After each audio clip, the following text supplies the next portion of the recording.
Lampião, o rei do cangaço, era um cabra respeitado nas quebradas do sertão. Mandava e todos obedeciam. Ai de quem não obedecesse.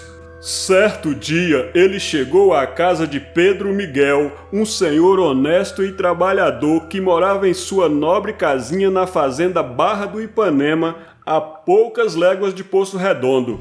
O homem estava com sua esposa e filhos quando Lampião chegou com sua tropa, ordenando que Pedro fosse na Lagoa do Saco dar um recado ao vaqueiro da fazenda, dizer a ele que viesse para matar uma reis e quando a carne secasse, iam fazer suas boias e iam embora. Assim seu Pedro fez, com medo de desobedecer a Lampião. Foi e deu o recado dizendo: Luiz, Lampião tá lá em casa. Mandou dizer que você fosse matar uma reis para ele. Porém, o vaqueiro recusou, dizendo que não iria de forma alguma. Seu Pedro retornou para dar a resposta ao temido rei do cangaço e já imaginava que a reação não seria das melhores.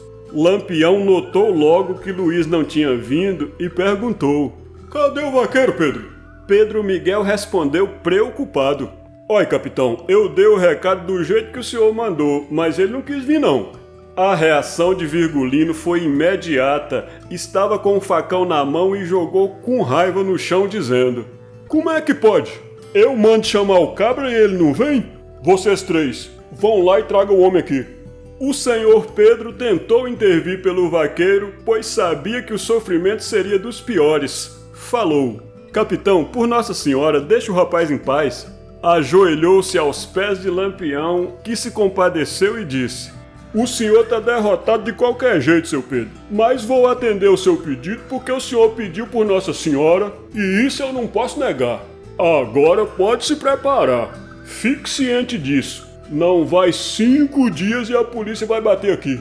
Na manhã seguinte, Pedro saiu bem cedinho para o Saco da Serra e viu os cangaceiros cercando o gado e pegando o boi à mão. Levaram-no e amarraram em um pé de umbuzeiro. Seu Pedro, vendo aquilo, perguntou: Mas, capitão, como é que se mata um bicho desse com tanto desassombro assim, homem? E ouviu como resposta: Oxente, é a coisa mais fácil do mundo. E o capitão pegou um canivete que tinha no bornal, estava bem amoladinho, e empurrou no cabelouro da vaca que desabou. A vaca caiu esparramada no chão. Fizeram a carne. Era um dia de terça-feira. Quando foi na quarta, ele preparou Pedro dizendo: Oi, seu Pedro, tô indo embora amanhã. Agora, o senhor não nega de jeito nenhum. A polícia vai chegar daqui a pouco. Pode dizer que fez a feira que eu mandei, que matei a vaca, salguei e fiz a carne e puxei por aqui. Pode dizer a eles que nós estamos do poço pra riba.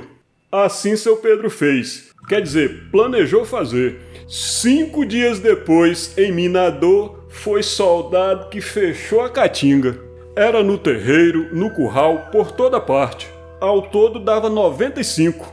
Alguns deles ficaram separados da tropa porque eram amigos da família. Era uma volante de Sergipe. Os que se separaram gritavam: Ei, não judia dos paisanos não. Como é que vocês, ao invés de ir atrás dos bandidos na feira, ficam judiando dos pobres? Mariano, um dos soldados, perguntou pelo dono da casa e seu filho caçula de nome Júlio Miguel saiu à procura do pai no curral, que estava com seus outros filhos todos trabalhando. Vieram todos para casa. Mariano perguntou ao senhor Pedro como foi que aconteceu, o que Lampião tinha feito.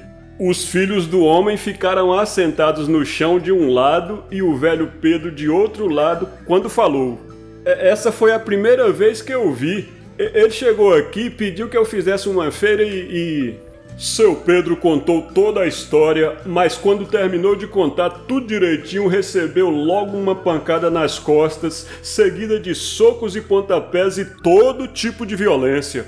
Um dos soldados gritava: Toma, velho safado, pra tu aprender como é que se faz com um coiteiro sem vergonha. Então foi dessa forma que seu Pedro, de 60 anos de idade, pai de 14 filhos, foi tratado pela polícia, como se fosse um marginal. Cada soldado batia um pouco, e seus filhos e esposa apavorados sem poder fazer nada. Alguns dos soldados tinham dó e tentavam acalmar a esposa que estava dentro da casa com todos os seus filhos naquele momento. Um dos soldados ainda disse: "Amanhã bem cedo seu marido vai preso. Agora eu digo, quando a gente for se cobrindo lá naquele tanque, a senhora mande seus filhos pegarem os animais, arrumarem as coisas e podem ir embora daqui. Não fiquem aqui não, se mandem." Trouxeram Pedro para o terreiro da casa todo machucado, 2 costelas quebradas, quase morto, parecia um zumbi. Logo depois, os soldados se foram, levando com eles o pobre do sertanejo todo arrebentado para a cadeia de Pão de Açúcar, Alagoas, para ser entregue ao comandante José Lucena. A pobre senhora, naquela aflição, já estava preparada. Quando a volante já ia lá no tanque, quase se cobrindo, os filhos foram pegar os animais. Quando o dia já estava quase amanhecendo, tocaiaram os animais, colocaram a cangalha, tacaram as coisas em cima e saíram devagarinho.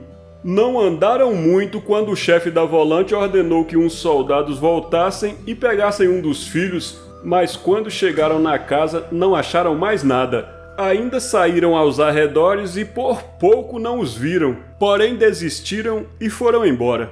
A pobre mulher com os filhos, aterrorizados, foram bater em sítios novos.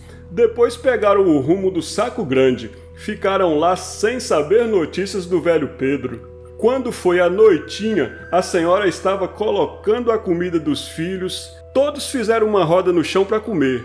De repente, quando olharam para a porta dos fundos, seu Pedro Miguel entra pela porta adentro e fala: "Fecha essa porta ligeiro para ninguém me ver. Corra e veja se vocês acham com os vizinhos uma canoa que eu preciso ir para Traíras. Vou atrás de Janjão Maia." Janjão Maia era um velho amigo, melhorzinho de situação.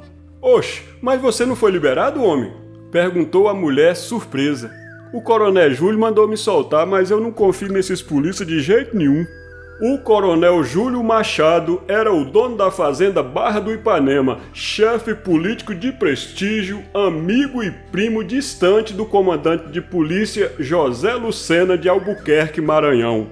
Os filhos saíram às pressas, conseguiram uma velha canoa com o vizinho Aprígio de Nica e levaram o pai dali sem saber bem para onde ir, fugindo dos homens da lei. Alguns dias depois, Manuel, filho mais velho do velho Pedro, chamou a mãe e disse: "Mãe, eu tenho que fazer alguma coisa por nossa família. Não aguento mais tanta humilhação. Já me decidi, vou ser cangaceiro." A pobre mulher, chorando, disse: "Meu filho, pense melhor. Entregue para Deus. Isso não é vida para você." Não teve jeito. Manuel Miguel dos Anjos estava resolvido. Despediu-se da mãe e dos irmãos e foi procurar Lampião. Não demorou muito para encontrar o chefe dos cangaceiros e seu bando. Contou a ele tudo o que havia acontecido, do sofrimento da sua família e principalmente do seu velho pai. O rei do cangaço se comoveu com aquela triste história e aceitou o rapaz no bando. Manuel de Pedro Miguel, o garoto sergipano, agora se chamaria Elétrico. Era um cara destemido, meio vermelho, sarará, apresentara valentia em mais de um episódio. Lampião o atraíra para sua guarda pessoal, bom caçador de noviços como sempre se mostrou. Gostava muito dele, que retribuía as atenções do chefe com uma promessa pública. Se um dia o padrinho Lampião morrer, o cangaço só se acaba se eu morrer com ele. Vamos encontrar Manuel de Pedro Miguel naquela fatídica madrugada de 28 de julho de 1938, na Grota de Angico. O bravo cangaceiro Elétrico, energizado pelas atenções reiteradas do chefe do bando, a quem servia com lealdade, será protagonista da reação mortal derradeira da Era Lampiônica, abatendo com um tiro no pescoço o soldado Adrião Pedro de Souza, da Volante de Ferreira, além de quebrar um braço a Guilherme Francisco da Silva, da mesma força. Integrantes ambos da onda mais recuada da varredura dos homens do aspirante Ferreira Riacho acima, como veremos. A barraca de Elétrico ficava na encosta esquerda, pouco acima do salão da grota, área preservada quando dos tiros iniciais por não ter sido ocupada pelo sargento Juvencio com seus homens. E é ali que o cangaceiro se queda nessa ocasião, dividido entre a fuga relativamente fácil e o cumprimento suicida da palavra dada ao chefe. Escolhe o segundo caminho. Sem nenhuma pressa vai descendo a encosta paralelamente ao riacho, já amortecido o combate, até que avista o coice dos homens de Ferreira evoluindo em sentido contrário. Mostrando muita firmeza, ele atira de ponto em 2 inimigos, resultando um morto e um ferido. O volante João Tostes, com a experiência de ter servido na volante de Aniceto por 2 anos em Mata Grande, ampara-se por detrás de um lajeiro e observa a cena com a mesma calma do atacante. Sem ver movimento, Elétrico se expõe por um instante, a tempo de ser alvejado por Tostes. Atingido em cheio na barriga, o cangaceiro vê o mosquetão ser lançado no enrosco de Macambira sem conseguir mover-se para retomá-lo. Passa então a atirar de pistola invisível, expondo todos a risco. O tenente Bezerra é chamado e desvia a rota de chegada ao salão da grota. Os subordinados apontam-lhe a fonte estimada dos disparos. Bezerra dá 2 rajadas. Cessam os tiros de pistola. Prostrado, Elétrico vive seus momentos finais, mas ainda há tempo de insultar Bezerra, que se aproxima com 2 soldados. Traidor sem vergonha! Grita o cangaceiro para o comandante-geral, cuspindo sangue no momento da declaração misteriosa. Os soldados puxam os punhais, abreviando-lhe a agonia.